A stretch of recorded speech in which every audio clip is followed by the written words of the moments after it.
Greetings from behind the Iron Curtain. How you doing, comrades? Back with another video, and this one's a little different. Really want to talk about gun culture today, and our loss of gun culture in the United States.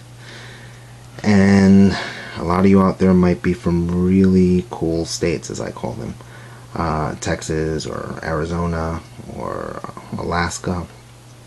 A lot of the southern states. You might think, what are you talking about?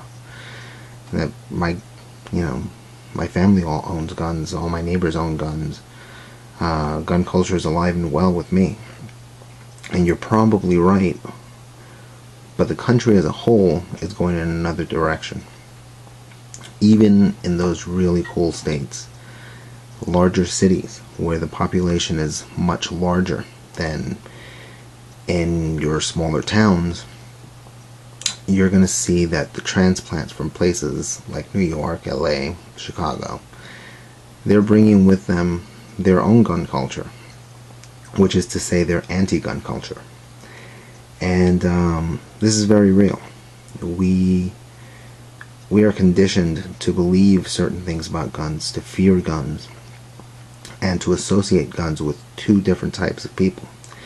One is authority, the military, the police, and the second kind of people that we associate guns with are criminals. And that's it.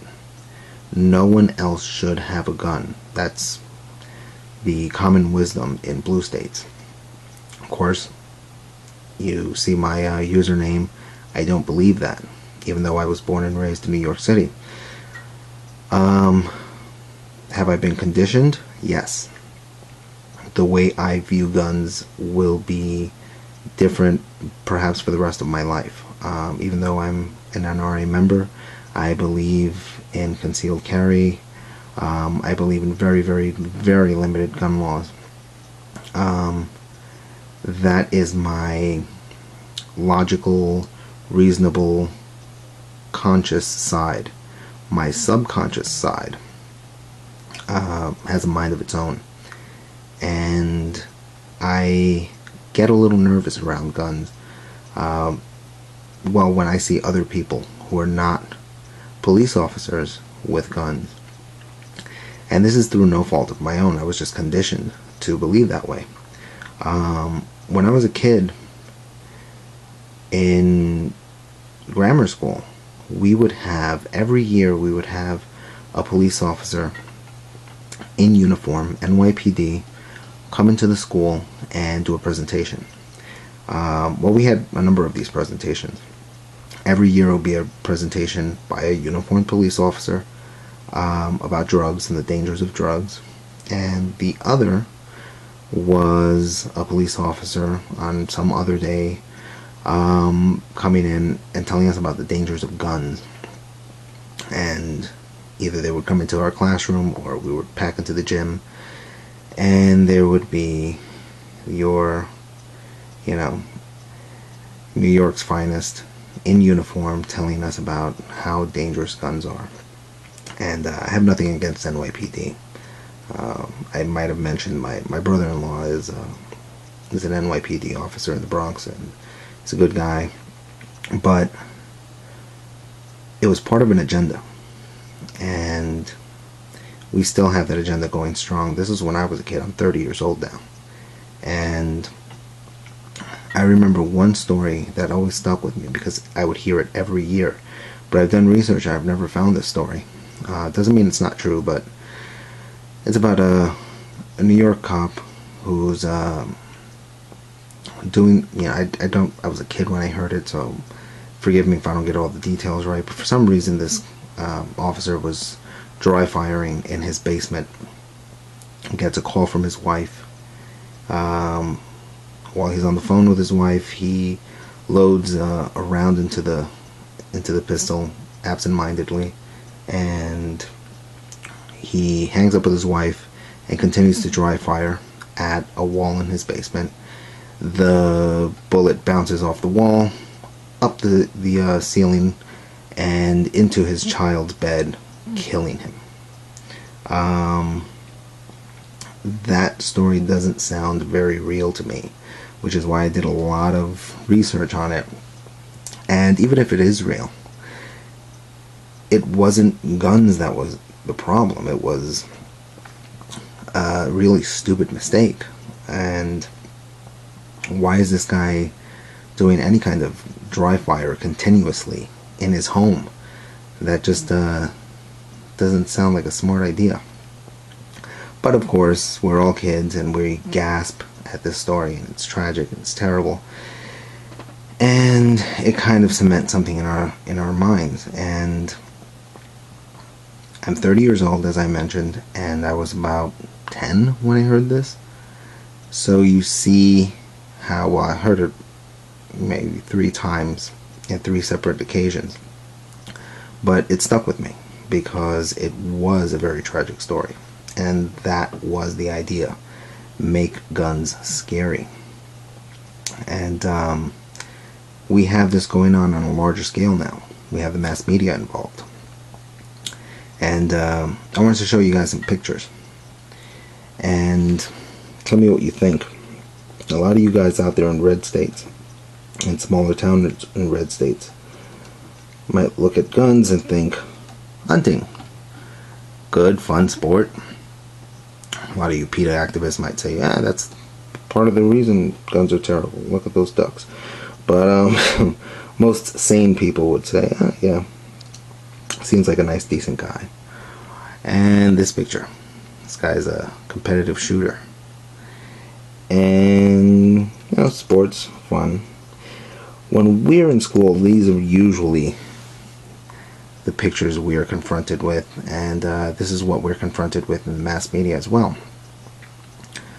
And I put up these guys, and their color is not an accident. The gun control side is, at its very core, pretty racist. They view guns as tools for criminals, but blue states, as progressive as they try to be, can be pretty racist. And if you look at New York or any May issue jurisdiction when it comes to pistols, May issue is really code word for you're not getting a gun unless you're white, rich, and politically powerful. And I wanted to show you guys this list. And these are the people who have concealed carry permits in New York City. David Wright, baseball player. Alexis Stewart, which is Martha Stewart's daughter, the article says. I didn't know who she was. Robert De Niro. Howard Stern. John Katzimat. I'm not even going to attempt that. And Donald Trump and his son both have them. David Breitbart, cool guy. He's a Republican. Robert Jarvik. These guys, except for down here, they mentioned Mark Anthony somewhere. Yeah, Mark Anthony right there. All but one person on this list is white. Now, gun guys out there who are white, don't think I'm trying to attack you. I never play the race card. I'm not one of those people. But the reality is that if you're from, say, the South, and you're white, and you own a gun, you're usually called a redneck, and you're usually called a racist. Or people assume that you're racist, and they lump you in with racists. People in blue states are, in my experience, very, very racist for the most part. And people in red states are pretty open for the most part. And I've been all over the country. I don't want to get too involved in that. That's really another video I could make on that, on true racism, and how racist people in the South can be. But I want to go on with gun culture. It's a little bit of a ramble there. Yeah, comment if you think that I was rambling on about nothing just a second ago. Um, I wanted to talk to you guys about a friend of mine at jiu-jitsu who was, like I said in another video, I do jiu-jitsu, and so I know a lot of cops, and one of the guys there that's not a cop, he's an older guy, he was talking to one of the cops, and he was saying how one of his friends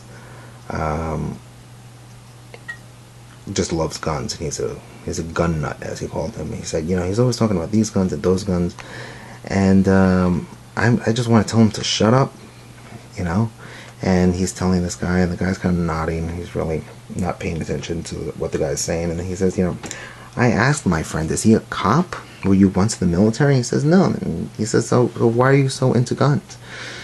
And that was a really, really powerful statement. Are you in the military or are you a cop? If not, shut up about guns. That's how people view guns. Where I am, if you're not a cop and you're not in uniform or whatever, you shouldn't have one. You shouldn't be talking about them. They're not for you. And you hear a lot of people when the gun debate comes around, what do you need a gun for? One of my other videos, that's a big question to me. What do you need a gun for? What do you need 30 rounds of ammunition for? Just for the record, I don't have 30-round magazines of ammunition. They're very illegal in New York still. But the question came up about the Arizona shooter. And, I said, why don't you need a gun? Is the world so safe that suddenly you don't need self-defense? There are a myriad of reasons why you should have or should want a gun. There are good reasons why these people on this list that I just showed you want and need guns. And it's not just because they're rich and famous.